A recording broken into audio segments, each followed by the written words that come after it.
Bienvenue à la Minute Technique. Cette semaine, je vais vous montrer la première vidéo sortie de RubberGuard. D'accord, on a déjà vu sur la chaîne pas mal de vidéos en Rubber. Là, on va voir sur les 2 semaines 2 sorties en fonction de si mon adversaire est très hermétique sur ses jambes ou s'il me laisse un peu d'espace. D'accord. Donc, mon adversaire est sur le dos, je suis dans sa garde. Et là, donc, il enroule mon bras. Ok, et il monte sur la Rubber.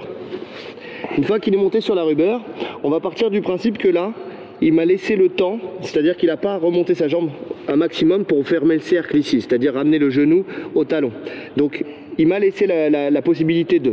Ici, ce que je vais faire, c'est que je vais gonfler mon dos, je vais venir prendre appui avec mon avant-bras ici. Je ne vais pas ouvrir mon coude pour éviter de créer des espaces qui pourraient être exploités, d'accord?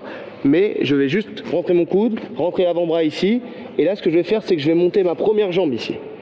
Je ne vais pas chercher à monter la deuxième tout de suite. Je vais d'abord monter la première, celle qui est le plus près possible des siennes. Ok? Là, je viens et je viens ici mettre ma cheville dans le creux du genou, dans le creux poplité. Ok? Ce qui va me laisser un espace ici, un trou que je vais exploiter. Là, ici, je vais pouvoir me redresser et tout de suite rentrer le genou entre les deux jambes. D'accord? Je fais exprès de garder ce crochet parce que je fais exprès de garder ce crochet pour la simple et bonne raison que ça me permet de garder sa jambe fixe au sol. D'accord? S'il veut me renverser dans l'autre sens, vas-y, tourne. Là, c'est beaucoup plus compliqué parce que j'ai beaucoup plus de poids sur sa jambe ici. D'accord? Et là, je vais pouvoir me permettre de glisser et de pouvoir avancer mon épaule pour casser sa position et sa RubberGuard. Donc, on recommence. Là, il monte sur la Rubber.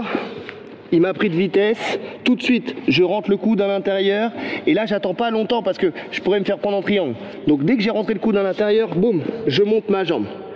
J'ai la porte, d'accord, je fais le VRP, je mets le pied dans la porte, d'accord.